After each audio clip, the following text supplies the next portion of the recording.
আসসালামু আলাইকুম everyone, তানজিলাস creation চ্যানেলে আপনাদের সবাইকে ওয়েলকাম। আজকে আমি আপনাদের সাথে আরেকটা কুকিং ভিডিও শেয়ার করব। তো আজকে আমি আপনাদের সাথে শেয়ার করব সরিষা রুই। তো বেশি কথা না বাড়িয়ে চলুন শুরু করা যাক রেসিপিটা। প্রথমে আমি একটা মশলার পেস্ট বানাবো। তো এখানে আমি সরিষা, নারিকেল আর কাঁচামরিচ এই তিনটা একসাথে বেটে রাখছি। তো এর মধ্যে আমি এখন দিয়ে দেব হচ্ছে পেঁয়াজ বাটা, এর সাথে দেব অল্প একটু রসুন বাটা, অল্প একটু আদা বাটা, একটু জিরে বাটা,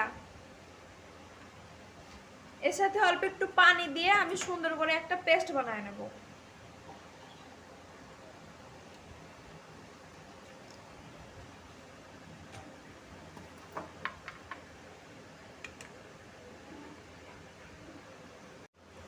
চুলায় আমি সরিষার তেল গরম করে নিছি। এই রান্নাতে তেলটা একটু বেশি লাগবে, এই জন্য তেলটা আমি একটু বেশিই দিছি। এরপর তেলের মধ্যে আমি দিয়ে দেব কালো জিরা,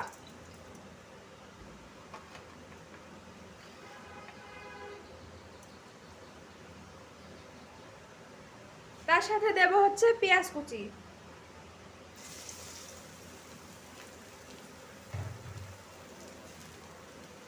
এর সাথে আমি একটা কাঁচামরিচ দিলাম, কারণ আমি সরিষার মধ্যে কাঁচামরিচটা বেটে দিছি, এই জন্য আর এখানে বেশি কাঁচামরিচ দিলাম না। আর গার্নিশেও একটু কাঁচামরিচ ব্যবহার করব, তাই এখানে কাঁচামরিচটা একটু কমই দিলাম। তো এবার এটাকে সুন্দর করে ভেজে নেব। তো এখানে আমার পেঁয়াজটা ভাজা হয়ে গেছে। এখানে কিন্তু পেঁয়াজটাকে খুব বেশি লাল লাল করে ভাজা যাবে না, শুধু পেঁয়াজটা একটু নরম হয়ে গেলে এর মধ্যে আমরা যে মশলার পেস্টটা বানায় রাখছি এই মশলার পেস্টটা এর মধ্যে দিয়ে দেব।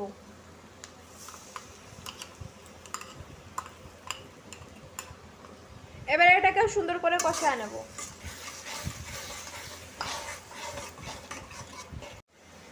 এই বাটি ধোয়া পানিটা দিয়ে মশলাটাকে সুন্দর করে কষায় নেব।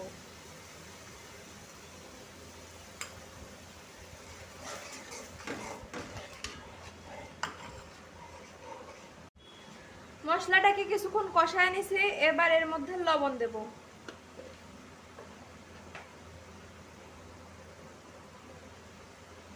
তার সাথে দেব হলুদের গুঁড়া,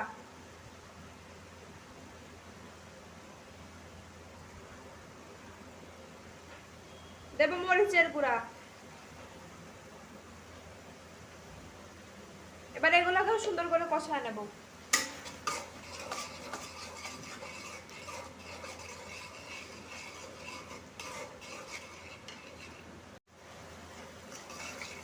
মশলাটা খুব সুন্দর করে কষানো হয়ে গেছে, এবার এর মধ্যে পানি দিয়ে দেব।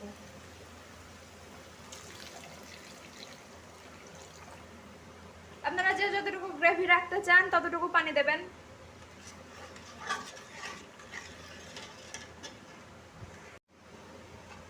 তো এখানে গ্রেভিটা সুন্দর করে ফুটে গেছে, এবার এর মধ্যে মাছ দিয়ে দেব।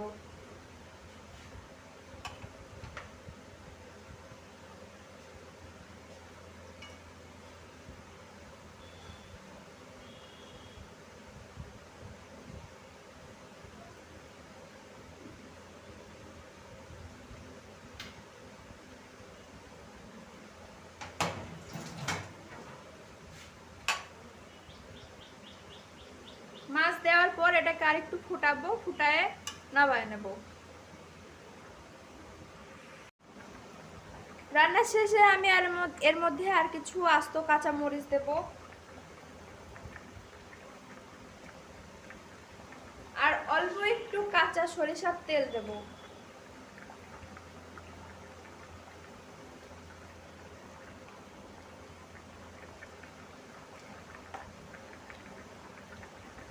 তো আমার রান্নাটা কিন্তু হয়ে গেছে, আমি এখন রান্নাটা সার্ভ করে আপনাদের সাথে শেয়ার করছি।